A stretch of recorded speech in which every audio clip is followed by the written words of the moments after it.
Welcome to Communing with Divine, a podcast where I share my spiritual quest and the lessons and the insights that I've received from many divine beings and energies during meditation. I am your host, Meraki. Now, let's begin. All right, well, welcome to episode 8. I'm very excited about this one. And I hope you'll find it interesting. Basically, in this particular session, as I called people in, as I called beings and entities in around me, many of them spoke to me and gave me information. Now, sometimes what happens is exactly that. So each person that I call in will have a little bit of information or insight or something that's kind of long, maybe more extended. Sometimes I do my entire calling in and no one will say anything or share anything. But then someone else might come to me, or as I sit in my meditation, things will be shown to me or shared with me. And sometimes I'll do a meditation, and when I do my calling in, maybe just one of the beings or energies I call in will spend time with me. But in this particular meditation, most of them shared something with me. I hope you'll enjoy it. So let's begin. April 18th, 2022. I'm speaking with the goddess Alethea. I see your gown has changed again. There's the addition of black. That's interesting. Alethea is saying that black is one of the most important vibrations in the universe. It seems that we don't appreciate it or think about it much. My job is to investigate this vibration and understand what it means for me and for all of us, and why it's important. The black on her gown represents the darkness of the void. She says, there is truth in the darkness, in the void. There is potential in the void. The void is a place of beginning. The void existed before there was light as you know it. People look to the light. They say the darkness acts as a contrast to the light, but it is the opposite. The light is the contrast to the darkness. Light is the contrast to the void that existed first. My perspective must change. I must understand the void, the darkness, that energy, because it was the void that introduced the light. It is the void that created the light, not the other way around. She says, layer by layer, truth is revealed. The sages Balthazar and Melchior have come forward. They came over to me, and each one of them put something in my ears. It's their light, I think, or rather their energy. It's so I'll hear the truth of the lie, and that includes when it comes for myself. My own words and my own thoughts. It's very important to have the energy of their wisdom because the mind distorts, whether it's my mind or the mind of others. We spend most of our time with our own thoughts, and so having the wisdom to see the truth of the lies and the deceptions we think and share is important. The truth of the lie means seeing that in truth something is not true. That it is a lie, a deception, or a delusion. The gift from them will help me to hear and see the thoughts that I have and understand which is truth and which is delusion. So thank you. That's an incredible gift. The sacred feminine and the sacred masculine are with me now. They are saying that I did well yesterday. I was able to create a balance between the female and the male energies. From the female, I showed compassion, wisdom, and nurturing. And I'm getting resurrection. She's saying that's correct, that the female energy is able to resurrect the near dead, the dormant that lies within, and bring forth life anew. And they're saying that I showed male energy and strength through the delineation of lines, detachment, a recognition of the mission, and remaining true to it. That takes discipline. And so I created this balance for myself within a situation. Now they are both coming together, and I've never seen them do this. I only ever see them as separate, but they're coming together, and it's beautiful. It's really beautiful. Reiki has come forward. She's creating a column of her light that goes through all of my chakras. She says that now I am a walking healer. This means that I heal and bring healing to others even when I'm not consciously or actively giving a healing session. I can heal unconsciously, but only when somebody wishes it. This column of light is going to supercharge my chakras, and is also going to clear them out and ensure that they remain like that all of the time. But I must remain in balance for this to happen, for this to remain active, and so I must take my balance seriously. Mother Universe is here, and we're speaking. I'm talking to her about a situation I would like insight into. I want to be sure that I'm not deluding myself or bypassing truth. She says I didn't bypass anything. I was able to sit in truth, and I held it, so I did well, which is nice. Now I am with Source. I'm asking Source, why the light? Why is the Source a place of light? Source is explaining that the light came into being when it was created by the void, or rather, from the void.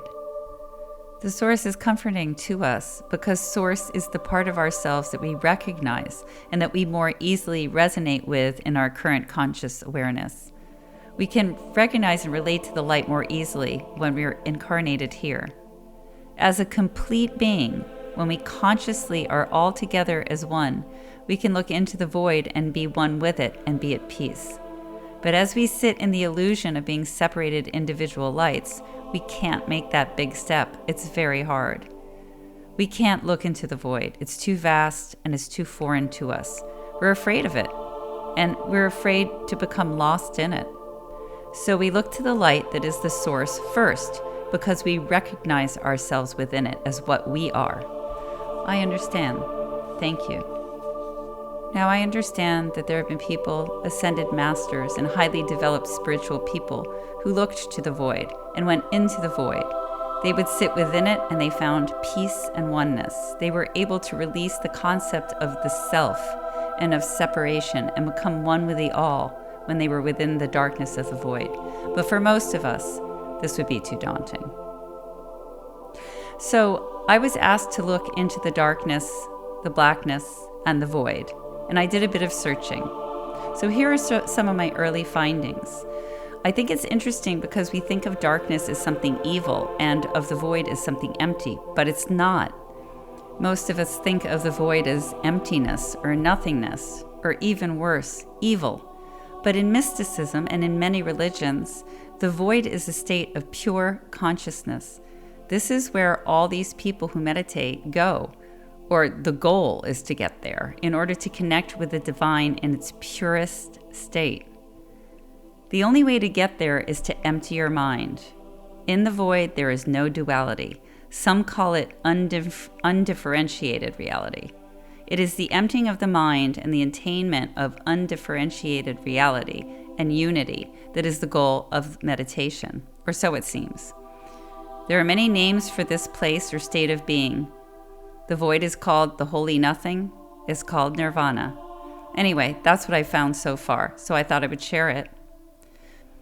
I also want to go back now and revisit the goddess Aletheia and the colors of truth as reflected through her garment, now that I've learned more about the void.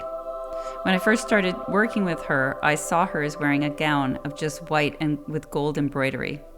But as I evolved and I grew, I began to perceive additional colors. She would then explain them to me. Here's what I've been able to see so far and what she has explained to me. White is the purity of truth. Gold is the wisdom of truth. Green is the healing that truth provides, or the healing power of truth. Blue is the power behind truth, and also the power of speaking truth. And black is the void, which seems to be one of the most important, as there is no duality and no multiplicity within the void. The truth is in the void, and the void is the place of all beginnings. April 19th, 2022.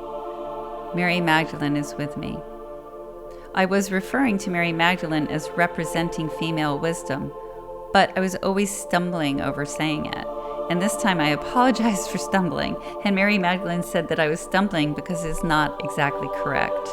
Then she asked me, "When you think of me and you think of female wisdom, what are you thinking of?" And I said, "Mysticism." And she said, "Yes, how does that feel?" And I said, "That feels right." So Mary Magdalene, for me anyway, represents mysticism and the mystical. As I was speaking with Mary Magdalene, I realized suddenly that I had forgotten to call in the goddess Aletheia and the sages, and I was embarrassed. And so I called the goddess Aletheia, and as I apologized, she told me that there was no need, because it was by design so that I could make the connection, that the four of them worked together. I kept seeing them as all being very separate, not as a working group, and it's partly because of the order that I call them in.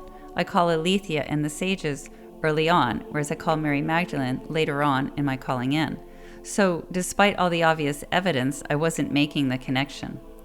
So the only way for me to finally understand that they are a working group was for me to forget to call the goddess Aletheia and the sages, so that once I made the connection of what Mary Magdalene meant to me and called in then the goddess Aletheia and the sages, I was able to make the connection of how they were related and that they were a working group. So you see, sometimes you think you're making a mistake, and in actual fact, it was by design.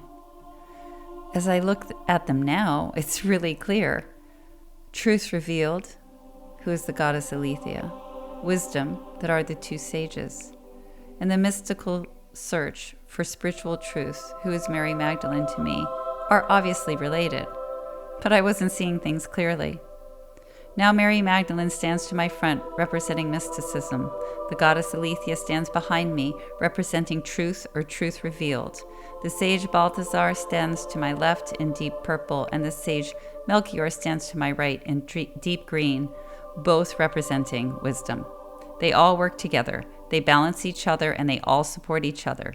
They are male and female. Truth, wisdom, mysticism coming together perfectly. They surround me. They will guide me now on my quest to understand. April 23rd, 2022. I went and I sat in the void today, and it was an amazing experience. I understand that I'm not connecting or merging with the void in the way that spiritually advanced people do, where they become one with the void, where they lose themselves and become merged with the void. But what I'm able to do is to go and sit within the void. I perceive myself as being separate from the void because it's the only way that I can manage it at this moment. So I go in as myself and I just sit there. Anyone can do this, by the way. And oh my God, it is so amazing.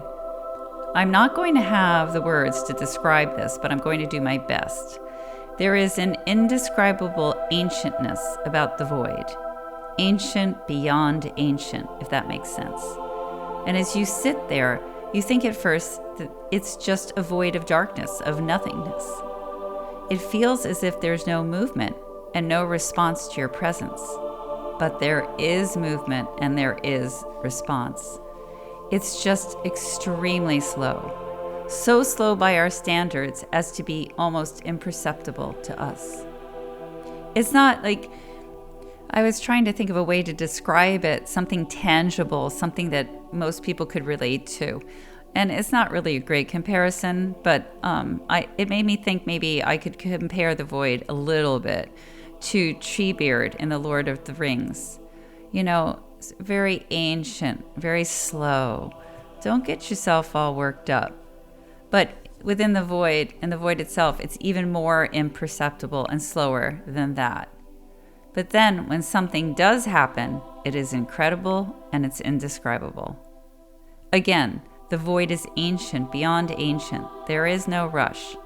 But as you sit there and you think that there is no movement, and as you begin to connect with the void, even if it's in a very small and limited way, like it is with me, you start to realize that there is in fact movement. You can feel it. And you can feel how slow and unconcerned it is. It's like a gentle, slow circulation that is moving towards something unknown to us. And there is light within the void, which is interesting. Maybe it would be better described as a light-related energy. Remember, I've only gone there twice. But it's almost as if the light energy is spaced so far apart that you can't see it. But you can perceive its existence, if that makes sense. And as I said, it may not even be light as we think of it. It may be a particle that has the elements of light in it when it comes together with other elements. I don't have the vocabulary or the scientific knowledge to be able to explain this, so I apologize. But I hope that I'm able to convey the sense of what I'm trying to say. It's so much different than the source, where there is a light and so much activity. The source is energetic. The source is the high notes, whereas the void is like these deep, slow notes that unfold when they're ready. I love it there. I'm honored whenever I have the opportunity to go there. I asked the void if there was a proper name for it, so perhaps that's coming. But again, even if it is, the void moves slowly and with a purpose beyond our ability to comprehend. Things happen over eons. There is no rush. April 24th, 2022. Before I do anything else, I wanted to thank the void for allowing me to sit within it, even though I can't merge with it yet or lose myself in it. But to be able to sit there and be able to appreciate the ancientness of it, even on some small level, is just such an overwhelming gift. The feeling of slowness, of before the dawn of time wisdom, and just, I don't have words for it, but I really appreciate it, and I hope I'll be able to go back soon. I'm doing my calling in, and I'm asking the mighty ones how I'm doing in terms of the changes in my life and spiritual growth and healing that I've been trying to do. Archangel Michael says, "Fear not, all is well." Archangel Uriel says, "All is as it should be." Archangel Raphael is with me, and I ask her for healing. And so she's created a suit of green light for me, and she's filling that suit with her light. She says that this will allow me to be surrounded by her energy and also to breathe it in, and that this will help me to heal throughout the day. The Archangel Gabriel is telling me that I'm making progress, and also advising me not to become disillusioned when I falter. That basically humans have wobblies. I'm asking why? Why? And why is this happening to me now as I'm making so much progress? The Archangel Gabriel is explaining that this is a time of transition for me, that there's a lot going on for me energetically. He's explaining that my inability to do all of my daily practices consistently is a way for me to put the brakes on some of these changes. So I want the changes, but at the same time, I'm resisting them. I'm asking him if that's what he was trying to tell me earlier, and asking him to help me to shift the resistance. He's smiling at me, and now he's bathing me in his light and his energy. As he's doing this, he's explaining that this part of my learning is about communication with the self and self-awareness. The healing he's giving me will increase my self-awareness, so I'll sense the resistance as it's happening, and that will allow me to address it immediately, instead of languishing and struggling in confusion unnecessarily as I was doing now. So I appreciate that. My higher self is here. He's reminding me that I can call on him whenever I need, and that he can help me through anything, that we are one, and since our energies are aligned, he knows the best and most effective way to help me shift things, or to shift things for me when I ask. The goddess Alethea is here, and she's beautiful, and she's wearing that gorgeous embroidered gown with all of the colors. There's something about her. She's changing. She's changing and transforming into something frightening. Pretty horrific looking, actually. I don't understand the meaning of this transformation, and I'm asking her about it. She says that she's showing me that truth can be perceived as frightening, but it isn't. I wasn't frightened when she changed just now because I knew it was an illusion and that truth was still there. Truth is beautiful, and we should never be afraid of it. She's telling me that I did well by not reacting to her changed appearance. I was a little confused because I didn't know what was happening, but I wasn't afraid. She's showing me that this is how a lot of people see or perceive truth. She's saying perceive. This is how many people perceive truth. It is frightening to them. Truth is perceived as dangerous by many, and this is a reflection of their own shadows and their own ego. It is not a reflection of what truth is. I'm to remember that truth is always beautiful, but all of these things like fear, the desire to control, ego, lies, twisted belief systems, all of these things we project onto truth, but they do not reside within truth. It is we that project them from ourselves onto truth, and then we fear the falsehoods that we have created and that we now perceive. We don't understand that it's our lies that are frightening and that truth is beautiful and pure. We project our own shadows onto truth and we call it true. But no matter what we call it, it is not truth. She says that I'm doing well and to keep seeking. Also, I need to start to read the books that I was led to. The sages Balthazar and Melchior have come forward. They're saying the books. So they're reinforcing what the goddess Aletheia was advising me to do. The sages are saying that the books are where I will find the best information regarding the void and the other things that I've been asked to research. Good sources are important because anyone can write or say anything they've decided to and present it as truth, whether or not it actually is, or whether it is merely reflecting what they wish to be true, or their own version of what they believe to be truth. We know this. People take ancient texts and ideas and twist them or misrepresent them. Of course, it's natural that we all put our own slant on things, but it's a question of degree. It's also a question of why, the motivation behind the slant. Is it done without malice, or is it done to control or to... Okay, hang on. They're showing me like a fog or a mist over truth. So to hide truth or to veil it so that others can't share in it. Because truth is power, and people want to possess that power for themselves, and that's bad. So they take the truth and the knowledge that lies within truth for themselves, and then they present an obscured version of truth, or they obliterate it altogether and replace it with a lie.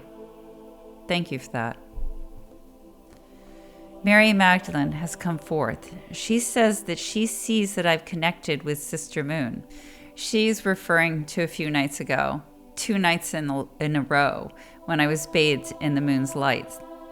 She's saying that this was by design, everything down to where I was laying in the bed. If I had been in my normal spot and laying on my side as I usually do, then I would not have received the full moon's direct light the way I did. But I found myself when I woke up in the center of the bed, sleeping on my back, and so I was completely bathed in the light of Sister Moon. Mother Universe is speaking with me. She's explaining that humility is important and helps to weaken the influence of ego. That handing everything over to the divine, as I did, was an act of humility and of trust. And by doing this, I established a childlike, open-hearted, and absolute trust with divine. She said that I should stay the course and that I'm doing well. Source is with me and speaking to me now. It's funny, I used to see the source as one thing, a place, I guess. But since I started to do this work, I can see that there are many within the light that I refer to as source. I'm telling them that I really feel that they are like a group of elders, that they are the first light. They respond and say, "Yes, child, well done."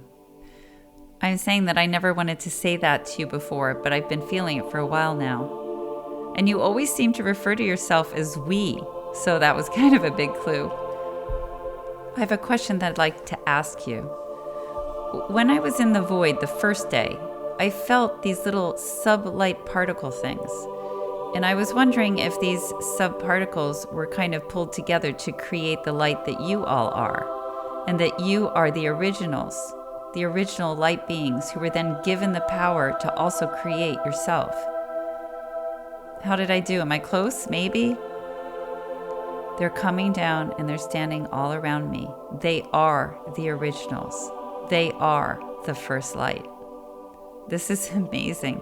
They are so beautiful, very, very bright. They're absolutely perfect.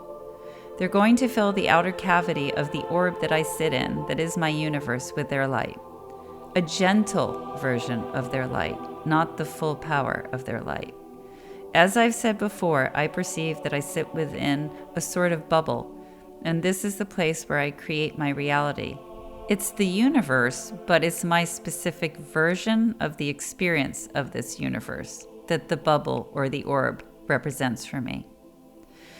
So this bubble or orb has something like a semi-permeable cell body around the outside. And they're filling this semi-permeable wall with a gentle version of their light, which will filter through to me slowly so that I'm not overwhelmed by it. And they are saying, this is available to all. This is available to all. So we just need to ask for this, and they will do this for us. I'm not special. We're all amazing. The little cell membrane is allowing their light to filter in slowly. And as I said, it's not their intense light. It's muted so that I can handle it. I can see it as it comes in through the cell membrane. I can breathe it in. It's permeating my skin and all of my bones and my organs, my ears, my eyes, my hair, and my chakras. They are saying, more teachings will come. More teachings will come. They are asking me to feel the vibration within my body now that I'm being imbued with their light. They're telling me that this is how I should feel all of the time. It's the beginning of raising my energy more, and it's amazing. It's very tingly in a nice way, vibrating, vibrating. They'll begin to speak with me more, and there will be more elevations of my vibration.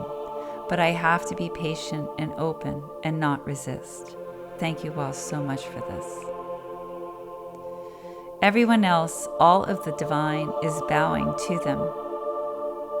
Mother Universe is coming to join the elders who are the source. I'm being shown that the universe and the source are one, and that they are co-creators of us and of this reality. They work together in this. Mother Universe is a part of them, but she's specifically in charge of the symphony that is the universe, while they are in charge of the creation of things. I didn't know that. Thank you. I want to thank you all for being with me today and for listening to this 8th episode of Communing with Divine. I hope you'll join me for the next one. Thanks again and have a really great day.